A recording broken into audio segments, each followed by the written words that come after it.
Go. Are we recording? And yes, we are. So hello and welcome to the Xstreamed Chat Show. My name is David Pustansky, and on this podcast today, we are joined by another very special guest. We have Danny O'George. Say hello to the people. Hello, everyone.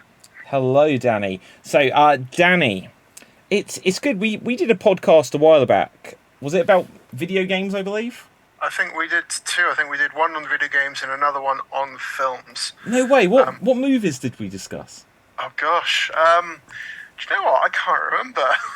It's that long ago. But I know that I did a nice little tie-in when we were discussing video games. I know that we were talking about Resident Evil. Yes. And then I think I mentioned in that podcast about the films, and then in the film podcast, I know that I must have mentioned it.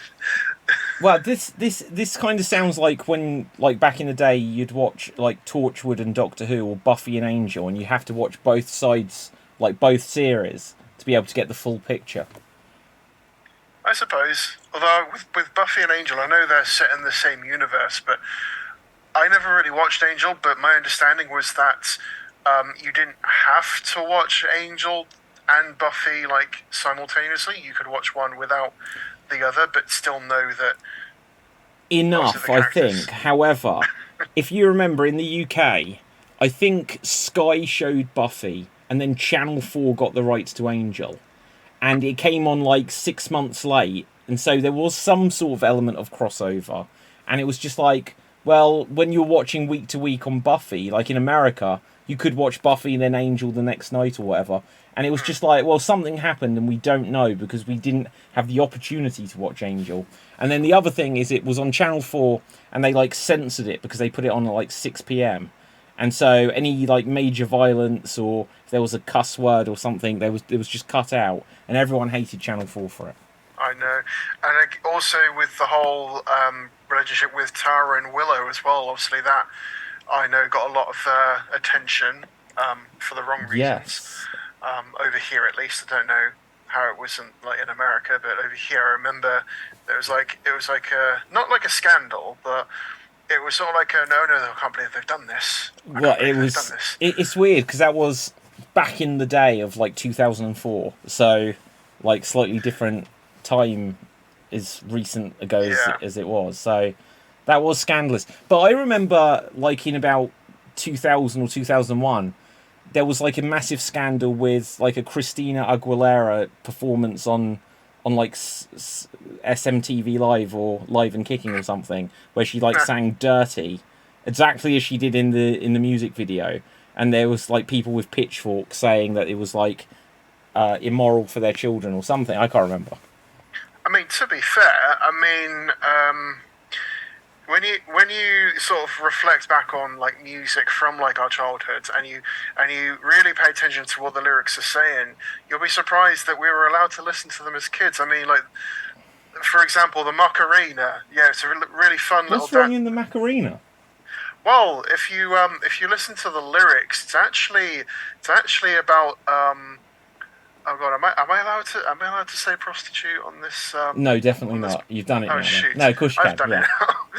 Yeah, it's about a prostitute who, I forget actually without having to look it up. But yeah, it's a nice little fun little dance to do, and you can do the dance to literally anything.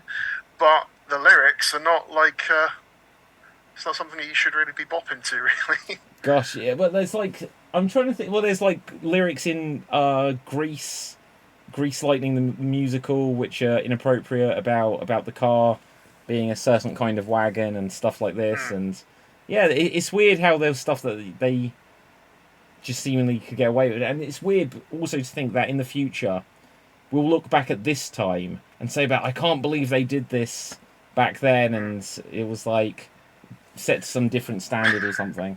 I know. Wait till they find out what WAP stands for. What does WAP stand for? I can't say that on here, David. Okay. Oh, is that who's what? What is this a reference to? I'm kind of out of touch on this. It's a song by Megan the Trainer and Cardi B. Okay. It's a song that they did together. Yeah. Do you know what? Until a little while ago, I was like radio hosting for a station, which contractually I'm not allowed to speak out against. So I won't. Okay. Although that technically might count as me speaking out against them. But the point of the story was that, like, I would know what Cardi B was if this was a few months ago. But I'll be honest, right now, I don't know what that means. It's all WAP, Cardi B. I feel like I feel so old right now, Danny. But actually, there's a good segue, because before, like, when I said that I wanted to do this new string of podcasts, and I said about, you know, if people are interested in being guests and stuff, one of the things I said to people, like, what's because we could just talk about improv, because this will be on Extreme Improv channels and stuff like that. I'm sure we'll get to it at some point. But I said, like, what do people want to talk about? What's either projects you've got going on and stuff? And you said that you talk about singing, and I believe that you've been dabbling and pushing further into this realm. I remember it would have been probably almost a year ago. You put out some Christmas cover or Christmas song or some. It was a parody. Yeah, it was a Christmas parody, coming up to about a year ago as well, I believe. Yeah. So it's a bit of an interesting one. So it's something that. So for those who don't know, before I sort of go into like context. How I came up with it, before I give any context, I've got to provide context. So so for those who don't know, it's a parody of Wrecking Ball by Miley Cyrus, and it basically how I came about coming up with the parody to begin with started out as a little joke between me and some old friends of mine back in sort of 2012. Yeah. And so obviously just replacing Wrecking Ball with Deck the Halls, because it was coming up to that time of year, and someone's like, oh, this would be funny, and I think, oh, and then I said this, and then, oh, that's hilarious, you should do more of that. I was like, okay. So I kind of came up with the rest of it, and then I just sort of sat on it for nearly a decade, looking at the calendar, nearly a decade. Wow. And then I was sort of like, well, what's stopping me? That's okay. What made you come to that question of what's stopping me? So I get anxious a lot. So and when I was a kid, I used to like singing was sort of like a coping mechanism until people told me to stop, and then I stopped for like years. Wow. And then sounds like those people suck. I know.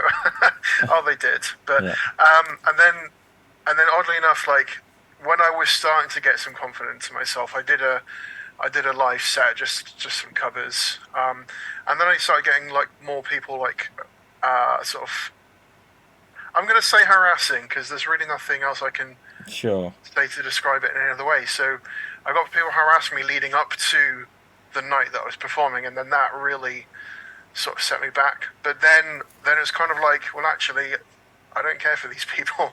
Why should I care for them? Yeah.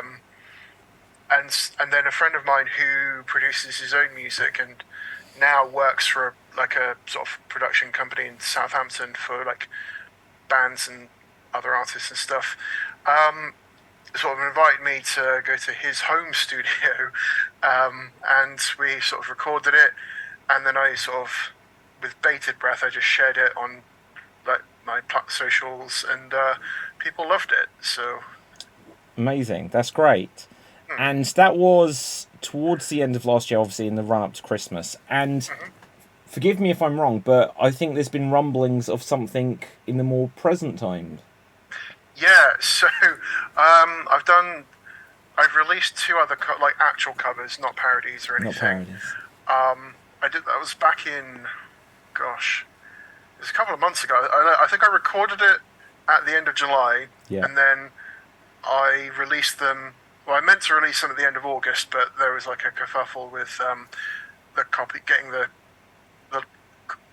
licenses. The license. All resolved now? All resolved, or No, it was just like it was just like it was a waiting game. Oh, okay. But that being said, one of the 2 covers that I did, I actually contacted the lead singer of the band for the song that I covered, and I said, I'm wanting to cover this. They actually gave me their blessing. Amazing. So, although to be fair, it's not like it was like an out of the blue thing. I've sort of like on and off like messaged the guy like just with like general questions and like showing support and so there was some sort of some groundwork laid. There was a baseline. There's not. So I've spoken to him before. He's a nice guy. I didn't have any doubts that he would refuse, but it's always nice to ask just in case. Yeah. Weird Al does it with all of his parodies. So yeah, there's that film come out recently, hasn't there? I've not seen it yet. Weird. Have you seen it? I haven't, but I want to see it. So what was his parodies? Like Beat It, and what was the other one? Or Eat It, rather.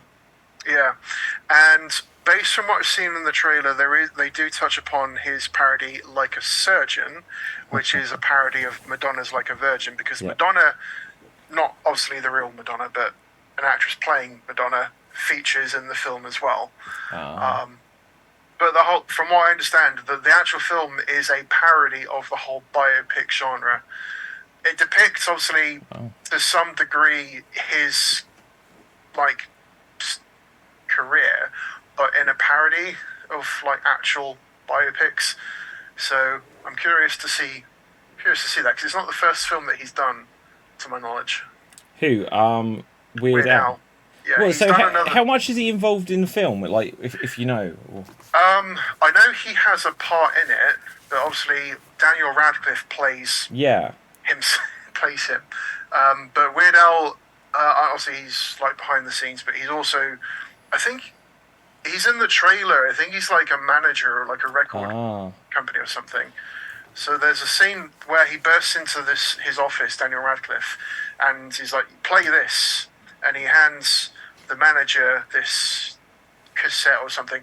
But the manager that Daniel's handing it to is played by Weird Al. Oh, very cool. Very cool. It's weird, it's weird. Haha, pun intended. No, but do you remember there was the film The Disaster Artist? Yes. And, I think Tommy Wiseau, if I remember, he might be in, a post-credit scene, but he is actually in that as well. Oh, is he? Yeah, definitely. Have you never seen The Disaster Artist? I haven't, but I have seen The Room. You've seen that it's based on. Yes, absolutely. You should check out The Disaster Artist. But what I was going to say is it's like Weird Al Yankovic, Tommy Wiseau. It feels like if you're really bizarre, you'll end up with a biopic made of you. Probably. Yeah. Anyway, coming back, what are the songs? Where can the people find them and stuff like this? So you can find it on pretty much all streaming platforms like Spotify, iTunes, Apple Music, even on like platforms like Instagram, TikTok, apparently. So now this is the funny thing. I've released it under obviously my stage name, Danny George. Yeah. Which is my first and my middle name. But the problem is that there is another Danny George already on there. No, what? So like, with regards to Spotify, my stuff is separate from his stuff. Yeah. But when I know that like when Danny, hang on, I can solve this for you. The answer has always been in front of us. Danny George, just go add in the O. I could do. Wow. I don't know where the O would come from, but yeah. No, but funny thing is, unlike iTunes. Oh, hang on, Danny. Wait, sorry to interrupt again. Look, if anyone is listening to the audio version of this, I've just searched Danny George Singer, and you click on it, and that is the picture. It's not even in focus. I know, it's a guy. So basically, it's a guy in a white t-shirt with sort of like short brown hair, but long enough that when you shake your head, the hair sort of like. But he is shaking his head. Do you remember the film? Know. Is it like The Ring, where people, or The Grudge or something, where they see photos of themselves and it's gone? Yeah. That I is. say The Grudge. Yeah, The Grudge. What is that text I'm seeing? Oh, it's my text. It's right. But yeah, so that's the other Danny George, who I've never heard his stuff, but he's already, from what I've seen, he's already like a well-established one. So I feel like I've just shoehorned in on his shtick. Well, I think. Well, hang on. Look, let's see how established he is. He says listen on YouTube. If he's got like something like 16 million subscribers, then I don't think he's got that much, but see, he has. also I feel bad because now it might just be that we're ragging on him because he's like the alternate universe, like you. I mean, when I had hair, my hair was that length anyway. Wow, it might be you from like time traveling. Probably. He's got 183 subscribers. I don't think he can take your name yet. I know, but he's released more content. Therefore, if people look up Danny George, he's going to be the first one that comes up, and I think I'm going to be like third or fourth, something like that. Yeah, it's kind of just like a race. Whoever, if you just go on X Factor once. I've auditioned for X Factor. You auditioned for X Factor? Yeah, a couple of times. First time was actually as a result of a dare. Yeah. And I think I got like through to the second audition phase, and then when was this? You definitely you look. You did this before Danny George on Google. Yeah. So basically, this was before 2010, like over a decade ago. So I think I did it. First time was purely as a dare. Second time because I was sort of interested and I thought I'd take it a bit more seriously. And that second time was the furthest I got in the audition process. I never made it through to the TV round, but I got to the round just before it. So I never actually met any of the judges. And then I think I did it once more after that. And then I was like, okay, I'm not getting. They're clearly after something specific, and I'm not what they're looking for. So. Oh wow! It's fine. If you get onto like the TV round though, then you've got the name. That's true, but then there's also no guarantee that I'll actually be on the. I could be in front of. Like for example, there was someone who I was friends with. Like, over a decade ago, he went on there when I think it was the year that Simon was not part of the panel, but they had like Kelly Rowland, Danny Minogue, Louis Walsh, and another guy. And a friend of mine got through to in front of the four judges. He sang, he played a guitar, and he sang, and he got a standing ovation from the entire arena. Wow. And all four of them said no. But the judges joined in the standing ovation, but they said no. These things are ridiculously rigged. I know. Yeah, it's just like it's what you see on TV. It doesn't really represent what they've got their plan, they've got their script, they've got what they're aiming for. Yeah. And I think they're looking more for like entertainment value, which at the time I don't think I was like providing that entertainment that they were looking for. I mean, if I went on there now, probably I might be on the TV and get like humiliated or something. But back then, I wouldn't even got that far. Wow, like I don't know, yeah, it's just weird. It's weird, especially because then there was the show The Voice where. Which I also auditioned for once. You did? I did. Okay, amazing. Yeah, I didn't get past the initial selection process. Well, I think they were in a group of like 10 or 12 people, and they only chose 2 of them. Oh, okay. Yeah. Unlike the X Factor, I found the audition process for The Voice, I found that a lot more palatable than the one for the X Factor, because you're not having to queue at like 1 a.m. to get anywhere near the front.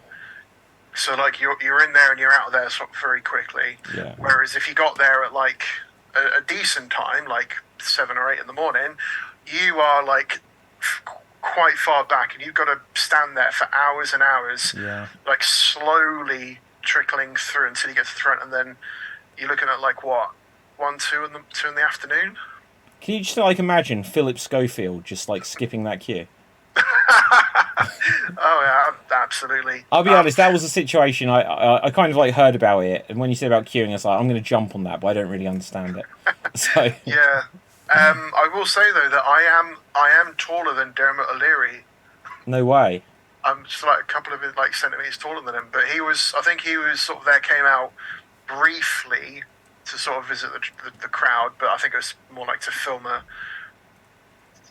piece or something. I don't know. Yeah. He just came out. I know he was stood somewhat near to me, so I could obviously gauge that I was taller than him, but not close enough that I could interact with him. Yeah, certainly. Wow. Well, there you go. Tool and Dermot O'Leary. Yep. So, Danny. So, actually, I don't think you actually, unless there's a reason you don't want to, and in which case I'll shut up. People are going to look up these songs. They can look up Danny George and make sure they haven't got the other one. Which songs was it? I don't think you told us. So obviously there's the parody of Wrecking Ball called Deck the Halls, and then the two covers. One of them is This Is a Love Song for the Loveless. It's the original song was done by a group called the Juliana Theory, and that was the guy who I reached out to, the lead singer, and was like, I want to cover your song, is that okay? He's like, yeah, it's fine. And then the other one, there's a song called Tonight, which was originally performed by Alex Band, who people might remember. He was the lead singer of the group The Calling, who did a song called Wherever You Will Go. It seems to be the one that they're most remembered for. But they get called a one-hit wonder. But I was like, no, they've released other songs. Yeah. Isn't that like a terrible label to have? Like you've had a degree of success, and it's like, yeah, but I was successful, and now you're framing it in a way to still say that someone's no good. I'd love to be a one-hit wonder. Yeah, no, but I think it's like to be called a one-hit wonder when you've released more than one hit. Yeah, that's what I was referring to. It's like saying, Gareth Gates, for example. Yeah. Obviously, he was the runner-up for Pop Idol, I think. Yeah. He released a song like Unchained Melody. Then he did a couple of other songs, but if you then say, "Oh, he's a one-hit wonder because of like his cover of Unchained Melody," it's like, well, that's a bit of an insult to the rest of his discography, isn't it? I mean, Gareth Gates is probably not a good example because. Yeah, I don't know. It's like some people might say like Rick Astley's because Never Gonna Give You Up is his most famous thing. And I'd be like, well, I don't know him for anything else. Yeah, but that's not to say that he's not done anything else. Yeah. Like, yeah. I mean, obviously, we could have like a long conversation about this, but yeah, I think it's just my perspective on it is like, well, they've done other things, but people just choose to focus on that one thing. Nickelback, I guess, would be a better example. Like, everyone knows them for like How You Remind Me or Rockstar. Oh, okay, there you go, Rockstar. I was like, I can't think what How You Remind Me is. To me, they're a one-hit wonder, right? Okay. Yeah, but obviously they've done like loads of other stuff, but to call them a one-hit wonder because of Rockstar, that's a bit of a thing. But yeah, so one is called Tonight, another's called This Is a Love Song for the Loveless. Sorry, I have done a third one. Actually, I haven't released it yet. But I have done a third one, which I will be releasing soon. I hope. Yeah. And again, it is another cover. I'll do my own stuff like one day. No, that's cool. Like, yeah, it's all the way into it, especially when you're saying that your story is about one of like confidence and people put you off. Now you're writing something. You start with a parody, and then you're doing covers, and then you'll go back to writing and stuff from there. Do you play any instruments? Not well enough. Okay. Growing up, I used to play the keyboard or the piano. I can play the oboe, but the oboe. The oboe. That's a really random. I know. It's a funny thing where I wanted to learn how to play a woodwind instrument in school. And I wanted initially to play the cor anglais because it looked pretty interesting, but there was a miscommunication, and my music teacher was like, "Okay, we're going to get you an oboe." And I was like, "Oh, okay." And then like I can play an oboe, but the problem I have is it's been well over a decade since I've touched one since, and B, like it's a double reeded instrument, so the reeds break very easily. If they get too wet, or if you bite down on them too much, they get damaged. They got to replace them. They're not cheap. Yeah, gosh, no, like an oboe, like I can't even. That is to me that is like a really random, like, object. Yeah. In total. I also I was learning like briefly to play like the ukulele and the guitar, but I had to sell my guitar. I have my ukulele still, but I've now also inherited a mandolin. I don't know how to play that. That's an 8-stringed instrument. Wow. Okay, so Like- a ukulele's 4, a guitar is 6, right?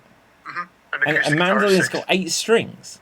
Yeah, it's an 8-stringed instrument, but they're paired together, so it like from a distance it looks like a 4-stringed instrument, but up close it's actually an 8-stringed one. I was going to say, like, did they have to like create extra notes? Like, I don't know if you know Red Dwarf, but there was a joke in it where the computer says that they've invented 2 new notes, H and J, and it sounds like this is the instrument for it. Yeah, because they're like, it goes do re mi fa sol la ti do and something like this, and they just like add in like ti and do and stuff like this. Okay. Or T-bow, or whatever, I can't remember. I'm not musical. Yeah. No, I've not heard of that joke. I haven't seen Red Dwarf since I was a kid. Shame on you, Danny. Shame. I know. But I have a book written by Craig Charles. What's the book? Character. It's called The Log. Yeah, I know the book. And it's written from obviously the perspective of his character from Red Dwarf. Yeah. I feel like I've had this conversation with you before. In fact, I think I did mention it. Was that on the last podcast? Because that'd be super weird. I don't know if it was on the last podcast, but I think I did mention it during or after an Extreme Improv show. Okay. As long as it isn't like on the last podcast, we're so Just lacking in conversation, everything. we just have to repeat the same Craig Charles stories. Probably. Okay, so Danny, let's talk a little improv. We've avoided it as long as we can. Not that we're trying to, but tell us a little bit. Obviously, you've appeared on many Extreme Improv shows, in person and online, and also you are fond of the pie. I am very fond of the pie. I ate all of them. I'm joking, or am I? But no, pie. Obviously, for those who like the literary puns or acronyms, pie is basically the. Wait a minute, hang on. I've got to interrupt you there. Like that, literally, you just went into your catchphrase, which I don't even know if you know it's your catchphrase, but it is your catchphrase for those who like the literary puns. And then you go and throw in all the acronyms, which is factually what it is. And like you've never said that before. It was always the fun that it's like for those who like puns, we're like, is that a pun? And you were like, no, this is my catchphrase. I'm going with that. My catchphrase. Yeah. Yep. So it's an acronym of Portsmouth Improv Experience. for those who don't know. But it's a pun because obviously the acronym is pie and the logo of our group is a slice of pie. So it's a visual pun. It's a visual pun. I see. Yeah. Based on a literary thing. Yeah.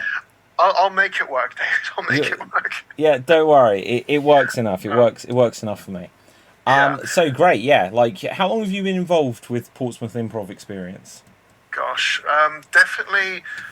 I want to say like maybe 3 years ago, roughly 3 years, and that again was like a confidence thing. Like I just finished a very short film, and I joined a Facebook group for like actors in the UK, and then Brian, the guy who runs Pie, posted like an advert. It's like, hey, do you want to like learn to do improv? Do you want to like develop some acting skills, confidence, blah blah blah, and come here at this time and this date? And I was like, okay. I was like, I'll go. I could do with a confidence booster and not knowing what to expect. So I went in there. I think there was a decent number of people. I think it was like 5 or 6 of us, but everyone else seemed to have some sort of prior background or experience with improv, and I think one of them in particular was like someone who'd come down to, I guess, like help Brian with like this particular session. Sure. And I'm sort of there, like sort of very like, please don't make me do this first. Like I'll gladly do it after like 1 or 2 other people do it, but don't make me do it first. And they made me do a couple of things first, not knowing what I was doing. And then by the end of it, I was rolling on the floor, like pretending to be like a space pig, like going on a holiday on this planet with loads of like gravity. So my scene partner and I just like instinctively like lay down on the floor, like struggling to move because obviously too much gravity. Yeah. And then I just kept going back. I went back the next month because, like, okay, it wasn't that bad. It was a bit kind of humiliating sort of having to roll on the floor in front of people I don't know. Yeah. But I went back the next month, and I went back the month after, and then, the rest is history. And then it's weird. I know this feeling like when you're doing something, it's just like, God, I did this thing. It's really weird. But after a while, it kind of doesn't feel weird anymore. I know. I think actually I was thinking about this earlier today, oddly enough, but I think it's kind of like it's like the silly sort of thing that younger me would have loved to done because I remember there was a friend of mine from when we were kids. We sort of grew up with each other, and there was a time we played hide and seek in his back garden. And obviously, I'm terrible at. I was terrible at most things. It took me like. Oh, Danny, come No, on! it would take me about. At It would most take me a good things. 10, 15 minutes to find him in a garden that's really not that very big. So, like, I don't know. I guess like to pass the time and also to see if I can get him to laugh and give away his location. I used to start doing these really stupid things, and yes, they did make him laugh. And yes, I found him a lot quicker by doing. That is next level. I know. So I was doing improv before I knew what improv was. I realised. Yeah. I was just not doing it in like with anyone. And it was just stupid things like that when I used to do as a kid. I was like, this is the sort of stupid things that I'm now doing as an adult in my spare time. Wow. Yeah, and it's amazing. It's the weird thing. Like when you're a kid, especially like if you're playing hide and seek, that's like one thing. But like kids will play and do make believe and stuff like this, and then like as an adult, it's like we don't do that anymore. It's like, well, actually, a bunch of people definitely do, but as long as they say they're doing improv, and that's exactly what they're doing. And it's like if you just go to like an improv rehearsal or something, especially if there's just like two people just rehearsing something for a two-prov or something, and you spend an hour just improvise. It's like we have literally just played like make believe like children. I know. But and it's a weird thing. In a contrast, so my very first time doing actual improv, I mentioned by the end of it I was rolling on the floor, and then in the last live show that I did with you a couple of weeks ago, how many times did I end up on the floor? Oh, multiple, I think. Multiple times. Yeah. So weren't you giving birth at one point? Was that? No. Wait, was that someone else in that scene? I think that was someone else. Oh, it might have been someone else. Oh no, that was the verbatim one. So technically yes, but only because someone else was doing it before. Well, look, technicalities. You're still giving birth on stage, so yes. There you go. How was that for you? It's just another weekend, really. Yeah, all in a day's work. Yeah. Amazing stuff. Okay, so when it comes to like improv stuff, do you what's your bag? Because you've done a bunch of stuff online. Obviously with Extreme, you've done stuff with Pi. I think you've definitely done stuff with Good News Toronto. Yes. And I think some other places as well. I forget where. Yes. There's a group called Mining for Gold. I think they're based in Atlanta, Georgia. Do they do long form? Yeah, they do long form, and I'll be honest, when you did the Revenge series, like Revenge of the Werewolf, Revenge of the Mafia. The Mafia, that was the other, and I'm sure there was a third one. Ripper. Revenge of the Ripper, that's it, yeah. But I think it's the werewolf one in particular. And then you had Aaron Shaw, like, on one episode. Yeah.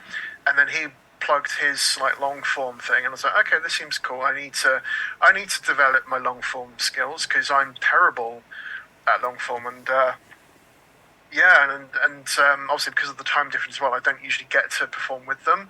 But as I've done more shows with them, I feel like I've gotten better at long form. I actually am confident enough to sort of jump in and initiate something, or throw in like another plot twist that people like, people can work with. And gosh, there's one in particular. Actually, it's actually my one that I'm really proud of. Where I think the scene was like a zookeeper is like waging war against a country or something silly like that, and then at some point I then come in and I take the story on a whole new different narrative completely, and everyone just went with it, and everyone had a great time. So that's great. So, have you done anything for long form in real life yet, or is it like still?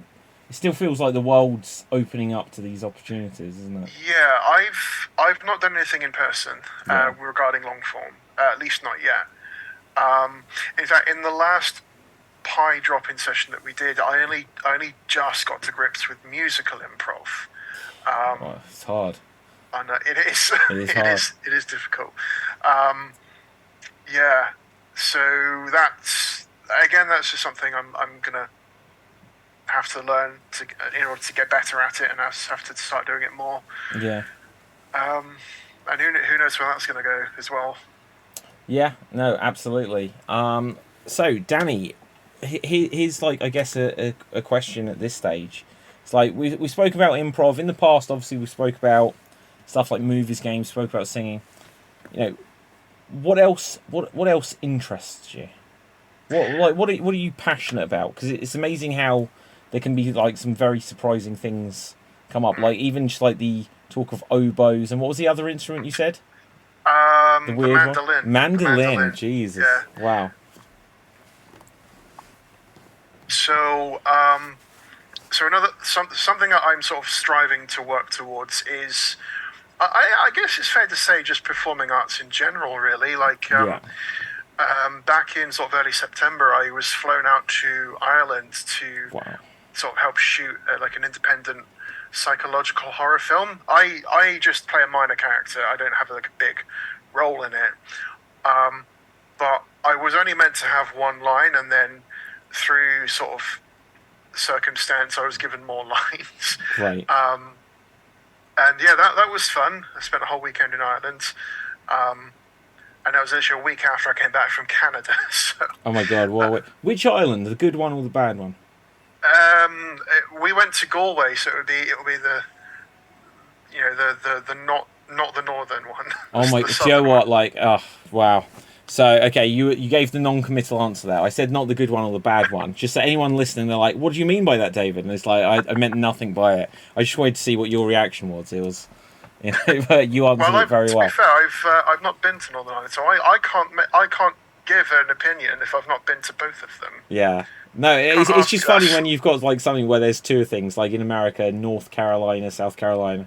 So like, from the Carolinas, the good one or the bad one, just to see or the Dakotas as well. North Dakota and South Dakota. Do you get like somewhere where there's like a north and an east, but then there isn't like a south or a west? I feel like you do. Well.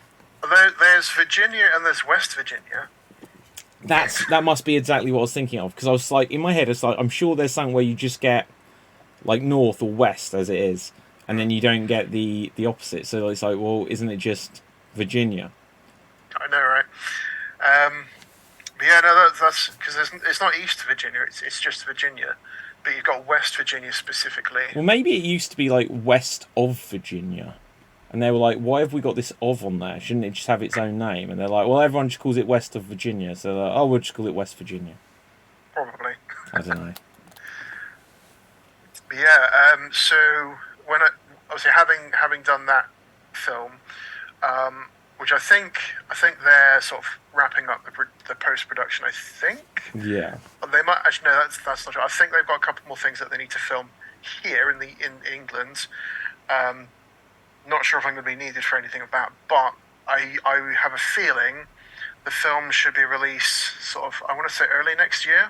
Great. I know they intend to release it to film festivals, but my understanding is that it will be released on Amazon Prime. So awesome. And then I think they've also got another short film. I don't know if I'm allowed to talk about this. Oh, okay. Don't. No, give us the juice. Give us. Show us the script. No, okay, you know. No, I know that they're doing a short film, which they're currently crowdfunding for. Nice. and I've sort of asked them if they would consider letting me like audition for a role in that. I haven't heard anything back yet, and I think that's because they're still crowdfunding. So yeah, absolutely. Nothing's set in stone, I don't think. Yeah, this whole crowdfunding thing, it's something I've never like gone into something where I've tried to crowdfund something myself. It just feels like, but so many things are crowdfunded. It just feels like, wow, like how much, I wouldn't even know where to begin with that. One thing that I did learn, I don't. This might be, I don't know. Is this endorsement? But I'm told that Indiegogo is the way to go. Haha. When you want or crowdfund. Kickstarter, Indiegogo. There's probably others. Well, actually, with Kickstarter, so with crowdfunding, as you know, you have a target, and obviously you accept donations. From what I'm told, with Kickstarter, if you don't meet the deadline, if you don't meet the full sum by a certain deadline, you lose all of it. But with Indiegogo, it doesn't matter if you don't get the target by the deadline, because they'll let you keep what you have got. Wow. And then you just work with that. Yeah. I mean, that sounds preferable, but it almost feels like I just want to kind of promise that, look, I want to raise £10 million, and then I'm going to make like a Star Wars like fan film, I guess.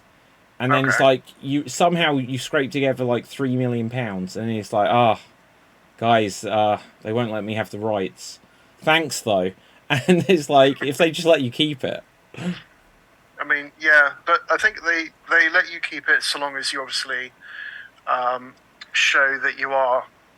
But how well do you have to? Because it's like, if I got my Star Wars thing, it's like, we're going to get James Earl Jones on it. Harrison Ford said, we're going to get him on board, but we need 10 million. It's like, well, I got 7.5 million, but I do some really good sock puppets. It's like, at what point, it's like, do you have to say what the downgrade is? I'm not sure. If I'm honest, I personally have never had to crowdfund for anything. Yeah. Yet. Maybe one day. Yeah. But nothing that I've had to sort of come up with myself. Yeah.